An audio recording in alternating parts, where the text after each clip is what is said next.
Good day, my name is Alex Tursky, and in the context of this presentation, I am a promoter of the technology called post platforms. And hopefully soon I'll be the founder of the business which will develop post platforms as a commercial enterprise. This presentation is not about post platforms. You can read about them in the link below.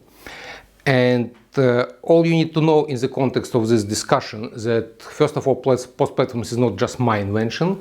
Also, for example, Tim Berners-Lee, the founder of the World Wide Web, he is actually developing now post platform project under the name Solid, and we also use this name Solid. Hopefully, when post platforms come to our world, they will take the power from the hands of companies like Facebook, Booking.com, and all other platforms. And there will be no issues with GDPR, etc. So life will be completely different. And in the context of this lecture, it's important to know that everybody, person or company or even aircraft, will have its own data on its or his or her own server called Solid Server. Well, but today I'm going to talk about the phenomena of electronic money, and post platforms will affect it and change it significantly. Well, when we talk about electronic money, the first thing which comes to you is probably your bank card. So your money transferred between banks on behalf of us when we give them orders to do these transfers. But recently, people started to talk about blockchains. For example, Bitcoin. There are a lot of hopes that blockchains is the future of electronic money. And actually today I'm going to explain you why the future of electronic money will be not in blockchain but in post platforms. First of all, let's start with blockchain. I have some concerns about this technology, and actually it's multifold. The first concern is economic concern. If we look at any currency which we have, this currency, rotates through hands of people and organizations, and we all know that the total amount of currency in hands of people and organizations, multiplied by amount of rotations it does through the year, equals to GDP, gross product of the country through the whole year. And the faster people exchange money, the less money they need. So the price of coins go down, or in order for price of coins not to go down, central bank take this money out. So actually the role of central bank is very important in the world of money. Central bank issue money or takes back money in order to control amount of money in rotation, because this amount of money should be balanced against the speed of the rotation. So the purpose of central bank is to keep the the price of the money at such a level that we have inflation like 2-3%. Inflation 2-3% is very healthy inflation. Well, so in a way, if you look at the money as a big pool of money, it's like with swimming pool, with aquarium. Aquarium exists only because behind aquarium we have a big system called filter system. So you look at the aquarium, you look at these fishes, but the big filter behind it works. So central bank is like big filter behind the whole, pool of money. The issue with Bitcoin, it doesn't have central bank. It doesn't have any authority which takes out or puts the money back into the system to make sure the price of the money is stabilized. As a result, we have what we have. What do we have? We have the situation when Bitcoin is not a currency anymore. Bitcoin is perceived by people as a kind of financial instrument, derivative, share, bond, whatever. It's kind of derivative which you should buy and keep, expecting it to grow. So, because people don't buy pizza anymore for Bitcoins, they just keep them, there is no rotational Bitcoin. And because this rotation speed is almost equal to zero, what is the price of Bitcoin? It's infinity. Because it's like division by zero. If you divide the GDP of the country by zero, the price of the money, infinity. That's what we see with Bitcoin. It's just going up and up and up simply because it doesn't rotate. So it's a big economical issue. So it's not advantage of Bitcoin, it's actually disadvantage because it's not controlled. Its price is absolutely uncontrollable. And imagine people will start to exchange bitcoins and pay for goods, for pizza, etc. Yeah, its price will go down. People will panic. and start to get rid of these bitcoins, it will rotate faster and faster and faster. It's a little bit crazy. So my first concern is economical. Any currency should be supported by the actor like central bank of the country or central bank of, I don't know, global one, but somebody should take care of the currency price. My second concern with Bitcoin is that it's cryptography. Actually, cryptography, if you're a specialist in cryptography, you know that cryptography consists of some major bricks like atoms, and these bricks are symmetrical algorithms, asymmetrical algorithms, which provide also electronic signature and also hash function. So actually, three major bricks. Well, and with three major bricks, cryptography creates all kinds of cryptography protocols on top of that. So there are a lot of protocols which use, hash function or signatures or encryption in different ways. But somehow, those guys who invented Bitcoin, this famous Japanese guy, whoever he is, instead of using normal signature, he used the hash function. It's just ineffective. So instead of signing every block in the blockchain, signing with electronic signature, he used a hash function which requires huge amount of electric energy. And we all are concerned that, there are rumors that at the moment Bitcoin consumes as much energy as the whole Netherlands. So from cryptography point of view, blockchain could be done much better and more energy effective. It was probably fun in the beginning, but now it's no fun. It's just burning energy for no reason. There are better ways to do it. My third concern with blockchain is that it's limited. There are how many? 21 million coins in this Bitcoin, and they're issued every day. So at some moment it will be the end, and that's it. And guys, how can you rely on the currency which exists only till certain moment? By the way, technical question, who are those people who maintain this technology, who maintain the algorithms, who make all these forks in different blockchains? Do you trust them? I don't even know their names. And my final concern about Bitcoin is that it's not a distributed system. It's really funny. All fans of Bitcoin, they claim that Bitcoin is a distributed network. It is not.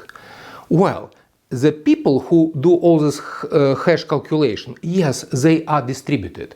Yes, there are many copies of this central ledger. But the ledger of Bitcoin or any other blockchain is just one centralized ledger. It means that all transactions of all people in the world are in one centralized ledger. How can you call it distributed? It is not. What is distributed is probably ledgers of all banks of the world who do all these transactions, or all ledgers of all companies in the world. Yes, they are distributed. But blockchain ledgers, they're centralized. And the fact that you calculate them in distributed way, it doesn't make them distributed. So actually we do need distributed ledger, not the all this network of computers around it. Well, so with these four issues of Bitcoin, I predict it's not sustainable in any way, not energetically, not from cryptography point of view, not from centralized point of view. It cannot survive. Well, you may ask me, what do I suggest instead? Post platforms.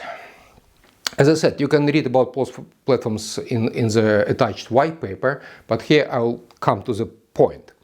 In the post platforms, we all are going to have our own, let's say, solid server. It's a kind of web server, you can consider as a web server, where I keep all my information, all my files, all my resume, all my passport data, my certificates, whatever you want.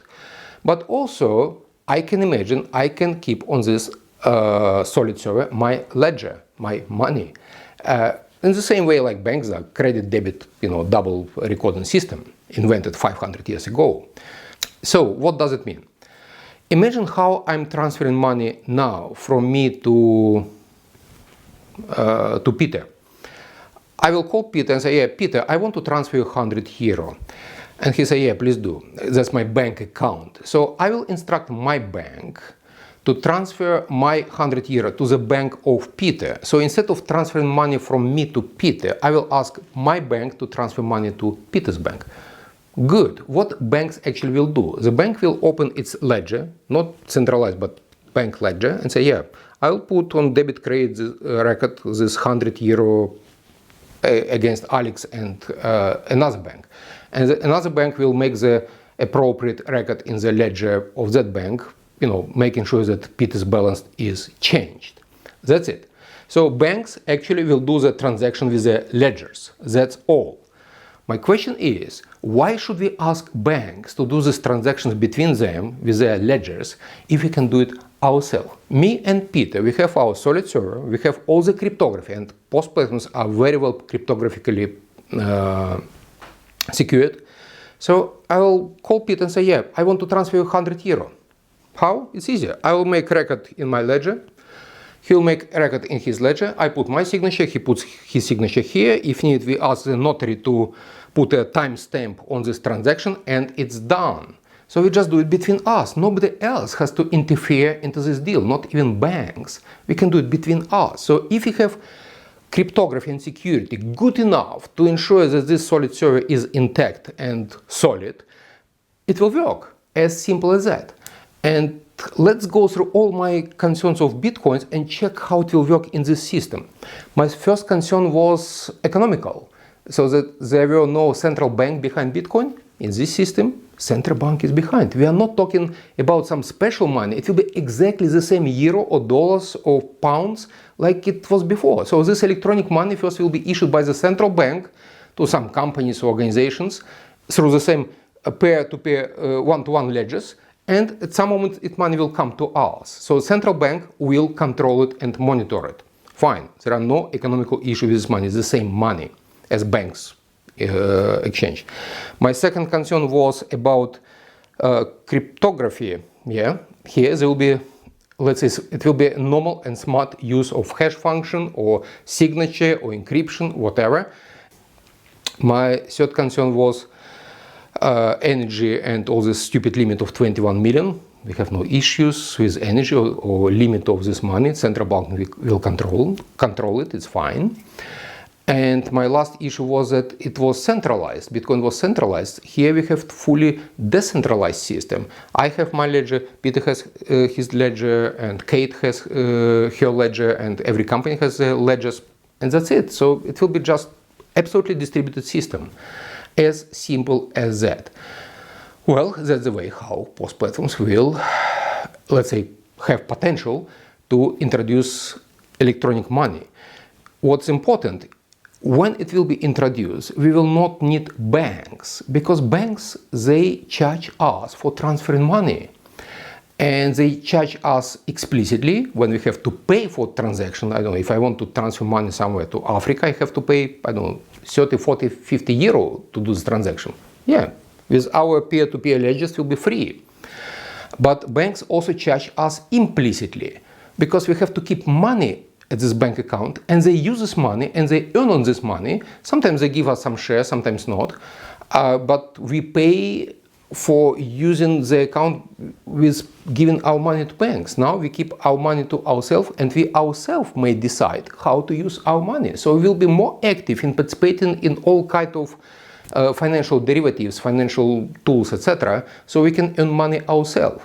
So the banks will be out of the money exchange business, but banks will concentrate on what they are good at. They will give loans and issue all kinds of financial derivatives. That's their business. But money transfer will be in hands of people and organizations. That's how we do with cash money, for example. We don't ask bank to carry our cash money. We do it ourselves. We carry it in our wallet. So we'll carry our money with us, literally, electronic money.